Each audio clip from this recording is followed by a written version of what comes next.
Good evening, and welcome back to Golden Eagle Sports Report. Tim, both lacrosse teams continue to put up the W's. That's right, Jackson, and we have an exclusive interview with a top student athlete. So get ready, Marquette Nation. Golden Eagle Sports Report starts right now. Slam dunk! Oh, that's a poster.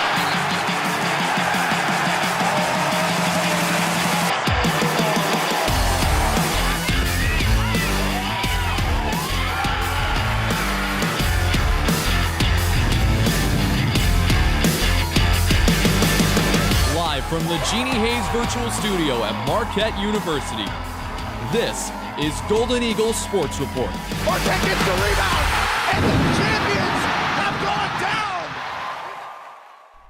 Hello, everyone. I'm Timothy Lateau alongside Jackson Gross. We start tonight with an exclusive interview. Executive sports producer Kristen Precy sitting down with women's basketball player Jordan King to review her season and to discuss King's plans for next year. Kristen?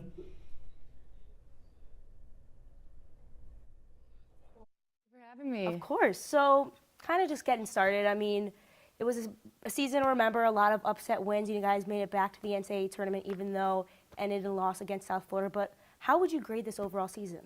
Yeah, I mean, I think there's a lot to, like you said, look back at. A lot of historic wins for our program, which is really crazy to think about. Just the history that this team, was able to accomplish and put into the record books here with Marquette. So I think it was a great season just with, I think, the way that we were able to do that. I think just, like any other season, a lot of up and down moments. Liza went out for a little bit. We lost Claire for a little bit. But I think overall, just the way that we were able to continue to respond, continue to fight back. I think even just getting back to the NCAA tournament was really amazing. And, obviously sucks to go out early and lose like that. But I think just the way that we were able to continue to fight throughout the season was really great. And like you said, with those big wins, it makes it even better. Yeah, it makes it even better. And it's like the question that's been looming, I know a lot of fans have been wondering, you do have the COVID year. I know you've kind of been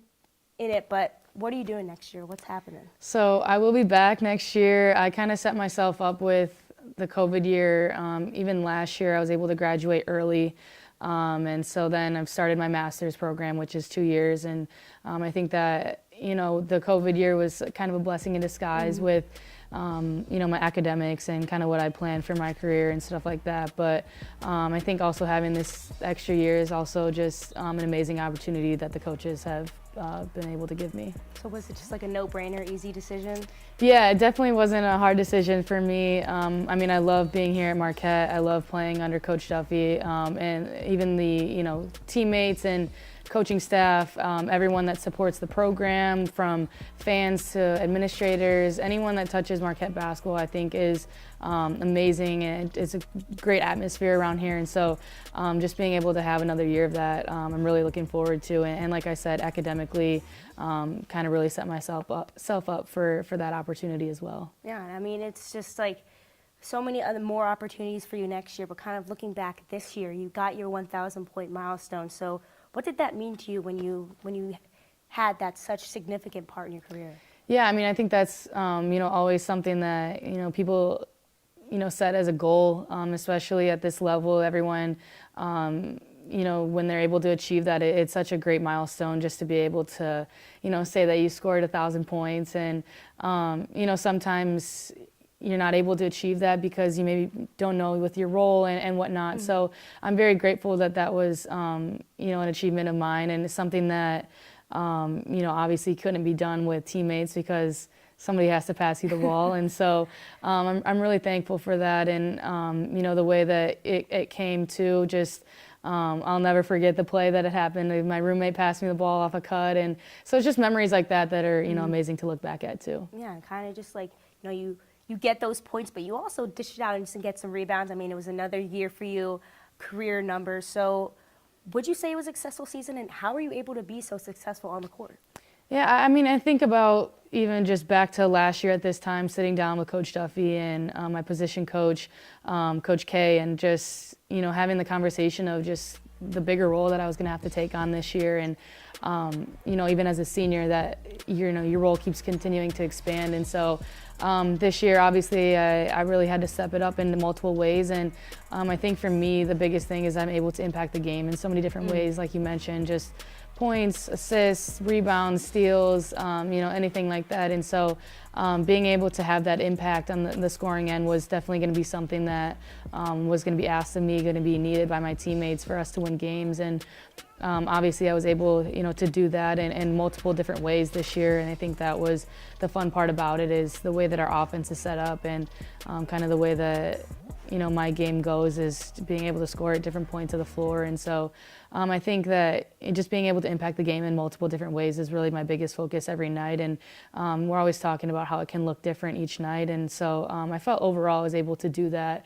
And it was a successful season too. So Yeah, it was successful in a lot of different ways, but one of the biggest things I think Marquette fans will take away was that UConn win at home. First win in program history, beat them, knocked them off number 2 when they were ranked number 2. So what went through your head at that final buzzer and when you all got together in the locker room? It's an unreal feeling. I can't even explain, just because UConn has just been such a successful program for years and years, and understanding that even they'd never lost two in a row, for so many years. So I think just looking back at that, at this point, you can remember a couple plays here and there. You're not ever going to be able to remember the full 40 minutes of the game, but I think you're going to be able to remember those locker room celebrations, even on court with all the coaches, and the hugs in the stands with your family and, friends, and just Marquette fans in general. So really going to be able to take away, like you said, those memories in the locker room, and how much fun it was just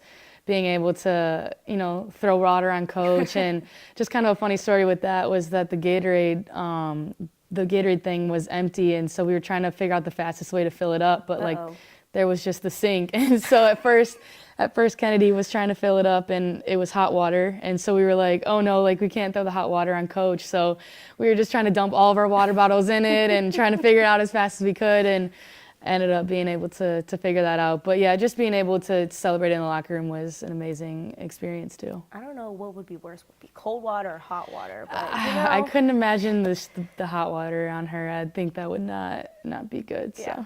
So You talked about it again, UConn. It's just like a historic program, but they have an historic head coach. And after the game, he told us that you're one of the best players in the Big East, and he's been looking out for you. So kind of what does that mean to have a coach like that give you such high praise?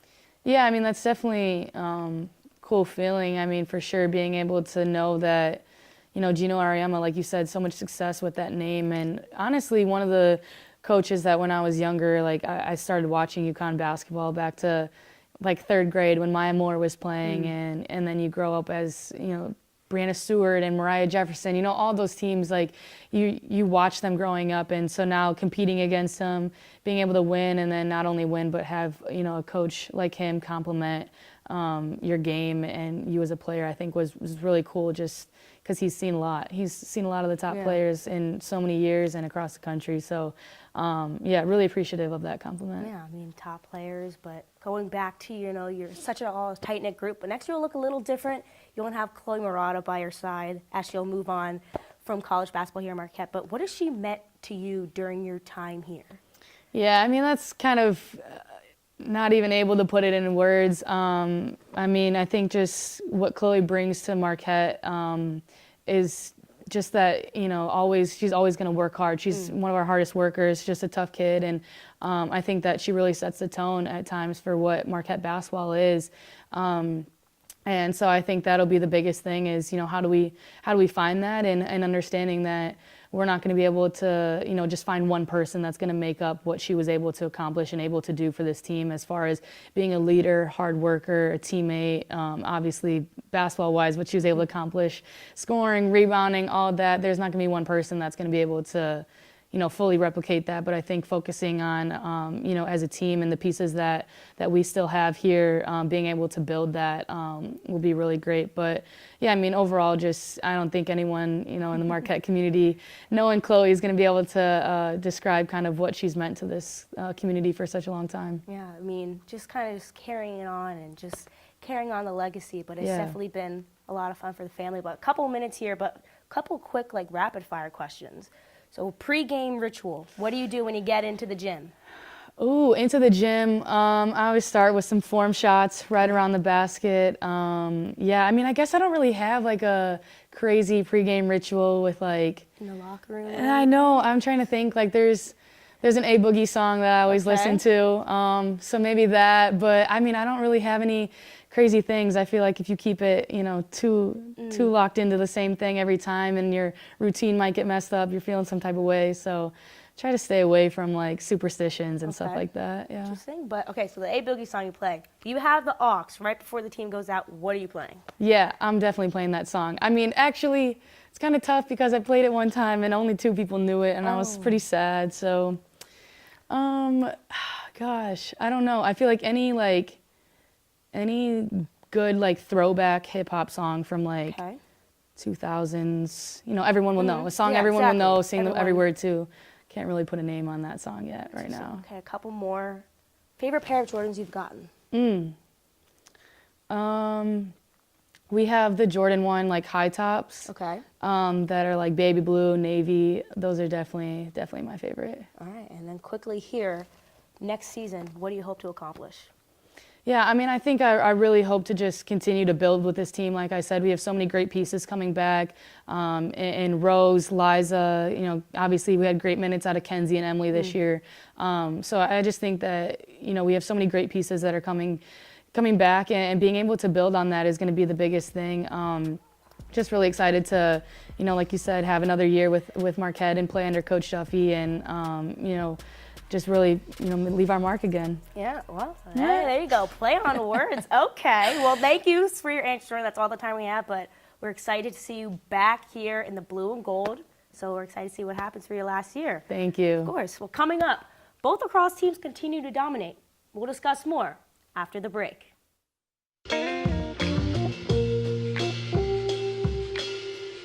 After you joined our family, it was like, I really do feel complete now.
Welcome back to Golden Eagle Sports Report. Once again, I'm Timothy Lateau. And I'm Jackson Gross.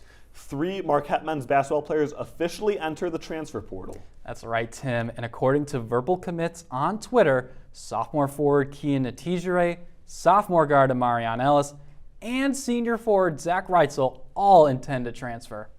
And Reitzel can apply for a medical waiver after only playing in 3 games due to a knee injury. Reitzel spent 1 season at Marquette after 4 years at Loyola New Orleans. Meanwhile, Atijere and Ellis both leave Marquette after just 2 seasons with the program. Ellis missed all of this season after recovering from patella surgery, and Atijere redshirted his first year and only saw limited playing time this past season. And the women's basketball team also has a player leaving its program. That's right, Tim. Sophomore forward Micaiah Williams announces on social media that she will be entering the transfer portal herself after 2 seasons at Marquette. Williams averaged 2 points, 2 rebounds in 2 seasons with the Golden Eagles. In Jackson, the men's lacrosse team is riding off the momentum of their win over Penn State. They cruise into Valley Fields to take on St. Bonaventure. It took until the very end, but the Golden Eagles take control of the first quarter after 4 quick goals. But the Bonnies refuse to stay silent and score a goal to start the second. Before the second quarter ends, sophomore attacker Bobby O'Grady scores 2 goals in 37 seconds. Marquette is able to dominate the first half, up 6-1. Both teams start the third quarter slow, but the Golden Eagles strike first. Despite the lopsided score, the Bonnies fight to score 2 goals before the end of the third. But ultimately, the lead is too much, and Marquette runs away with the victory, winning 9-5. And after an incredible performance, Bobby O'Grady finds himself in the weekly Big East honor roll. Sophomore attacker put up 4 goals in the victory and now has a team-high 23 goals so far this season. Now over to the women's lacrosse team. Tim, they seem to have a personal vendetta against teams from the state of Michigan. It seems about right. After defeating Eastern Michigan this past Friday, the Golden Eagles are determined to clean house in the state, taking on Central Michigan. The Chippewas take an early 2-1 lead in the first quarter. But it's not enough, as the Golden Eagles run the score up, scoring 4 of the last 5 goals, taking the lead 5-3. The second quarter is when the Eagles begin to spark, outscoring the Chippewas 4-1 in the frame. Continuing with their momentum, the Eagles stretch the lead 12-4 in the third quarter. Central Michigan begins to take a scoring run of their own with 2 goals in the fourth quarter, but Marquette quickly halts it with a timeout. Fresh out of that pep talk, the Golden Eagles go on to score 2 more goals, ending the game 17-9. First-year attackers Tess Osborne and Isabel Casucci each recorded hat tricks in the win. It was the first of Casucci's career. And following the big undefeated week, 2 Golden Eagles land some Big East honors. Senior attacker Mary Schumar is credited with Big East Attacker of the Week with 11 points, with 2 goals and 9 assists. Schumar currently leads the nation in assists with 40 and assists and averages 4 assists per game. And after 6 total goals last 2 weeks, senior midfielder Emma Sacadato earns Big East Midfielder of the Week. And now we'd like to welcome in women's lacrosse beat reporter Emma Kroll. Emma, we're always glad to have you on. Yeah, thanks for having me back. Now, the women's lacrosse team is off to their best start in program history.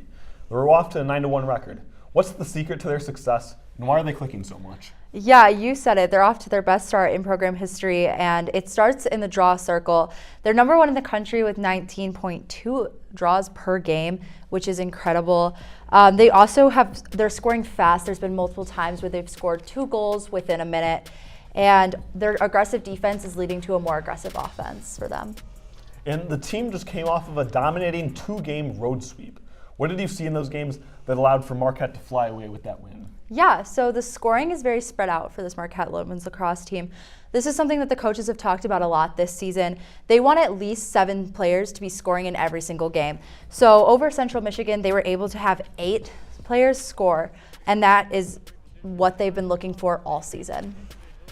And Mary Schumar has been playing lights out so far this season. Is it safe to say that she's the team's MVP right now? It's absolutely safe to say. Mary Schumar has been incredible. She has 40 assists. She's number 1 in the country in assists, 13 goals, a shot on goal percentage of .781. That's incredible.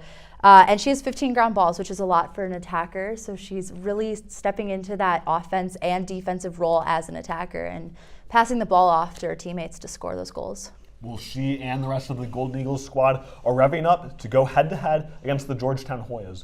What will the Golden Eagles need to do in order to keep their win streak alive? Yeah, they're just going to have to play their game. Their game is switching up the scores and being aggressive. They're coming off a loss to Georgetown in the Big East semifinals. So as long as they're switching up their scores, it's going to be hard for Georgetown to defend that with everyone's getting in on the scoring. Well, thanks for your stellar insight, Emma. Next, we turn to who's taking home the national championship in both March Madness tournaments. We'll see you on the other side of this break.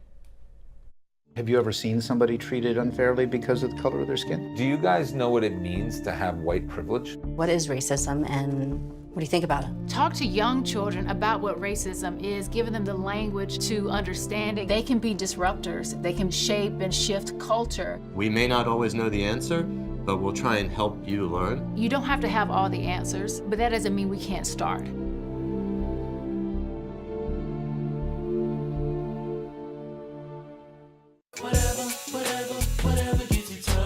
There are a lot of ways to reach out to a friend about their mental health.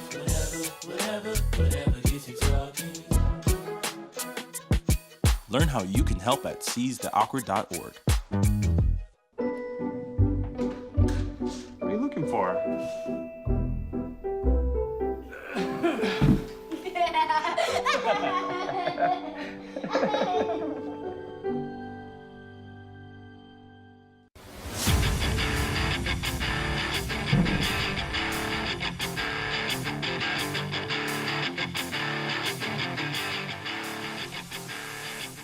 Welcome back to Studio 7 as we discuss the Final Four and a whole heck of a lot more.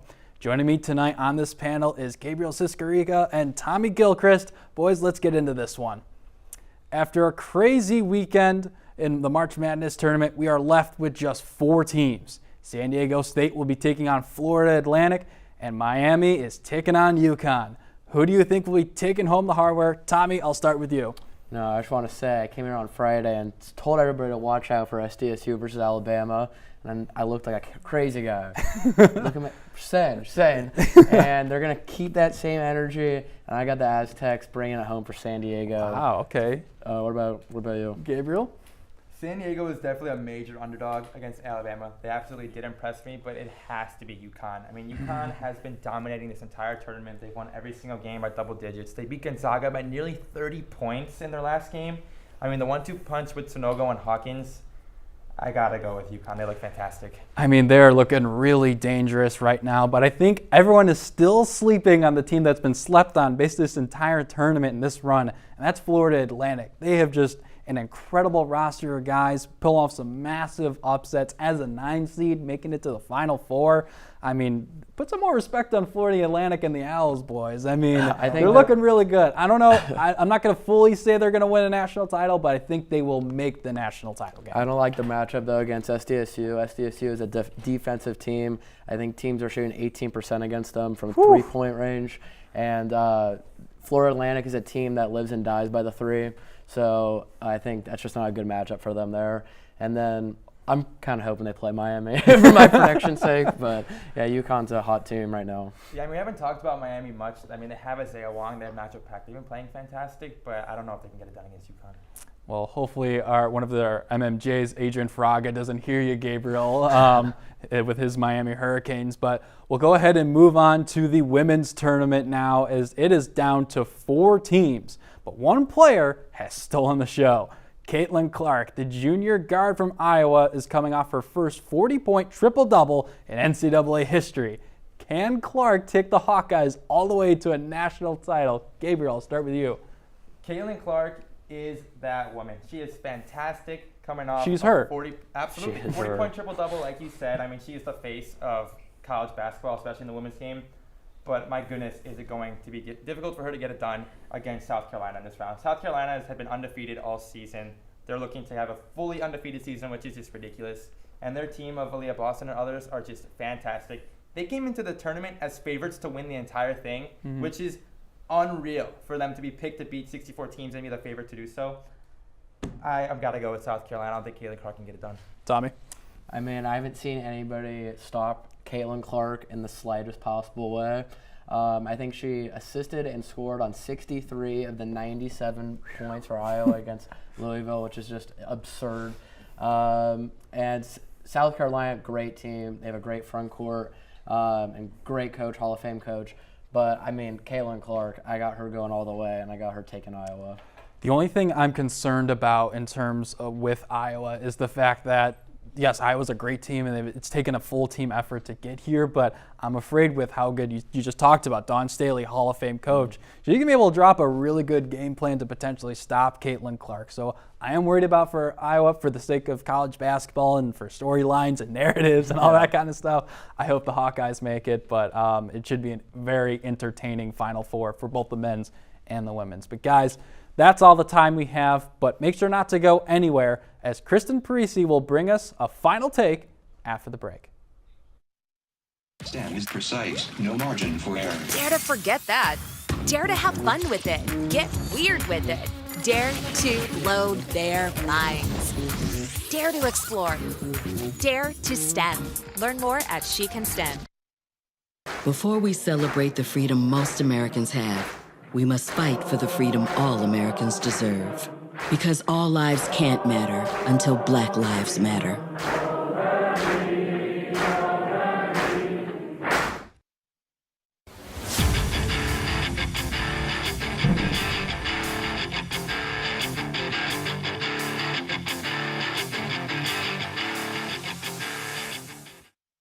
Their season came down to the last shot, literally. In what was a Cinderella ending to an up and down season, the Marquette women's basketball team is once again going home empty-handed. After having to find a new identity with the loss of Lauren Van Clunen, the Golden Eagles surpassed expectations early on by taking down number 3 ranked Texas for the then highest ranked win in program history. Duffy's squad then found themselves in the battle for Atlanta's championship game, and although they didn't take the trophy home, Marquette woke up that Monday ranked at number 24. But the fun in the AP poll didn't last long, as the very next week, Marquette was bounced from the top 25 after a loss to Seton Hall on the road. But the Golden Eagles looked like they were on the right path. First-year guard Mackenzie Hare came out of her shell quickly, scoring in double digits in her first 4 of 7 games. But the other first year, the number 74 ranked recruit, Emily LaChapelle, didn't settle in until a few games later. But it didn't matter, as the 3-headed monster in Jordan King, Liza Carlin, and Chloe Murata were carrying Marquette to victory. King continued to have the hot hand for the Golden Eagles, as she became just the 33rd player in Marquette history to score 1,000 points. And then 2 months later, her best friend Chloe Murata hit the 1,000-point mark in her career after a nice assist from none other than King herself. But things hit a standstill quickly when 1/3 of the trio went down. Liza Carlin was sidelined with a broken jaw and had to miss 7 games. That's when the midseason slump really broke through for Duffy and her team. Colorado annihilated Marquette in its own home, and the team went on to lose 6 of its next 11 games. And they were on the bubble for the NCAA tournament. Then, something changed. Carlin came back, and the Golden Eagles were running the table. With an injury-plagued UConn coming to town, Marquette was ready to win its first ever game over the Huskies in program history. And they did just that. In a jaw-dropping performance, the Golden Eagles grinded out a win over the number 2 ranked Huskies for now the highest ranked victory in program history. They also handed UConn back-to-back losses for the first time since 1993. Yes, 1993, after they lost to South Carolina the week prior. Marquette was rolling and feeling good, and then a blowout to UConn in the Big East semifinals had the team and their fans on the edge of their seats waiting for Selection Sunday. But when Marquette heard its name called, the stress seemed to vanish, and a matchup against South Florida was the only thing on the agenda. Marquette looked good and seemed like it was going to win its first NCAA tournament game under Duffy. And then they saw their season slip away. A 5-minute scoreless drought and a 10-0 run from the Bulls put the Golden Eagles on the hot seat. But after clutch free throws from Hare, Marquette was right back in it. And then it came down to the last shot. Hare saw her game-winning three-pointer rim out, and once again, Marquette was going packing in the first weekend. But the season wasn't a total waste. 2 top 3 wins, an All-Big East selection for King and Murata, and an All-Big East freshman team selection for Hare and LaChapelle highlighted the roller coaster ride of a season. But now the clock is ticking.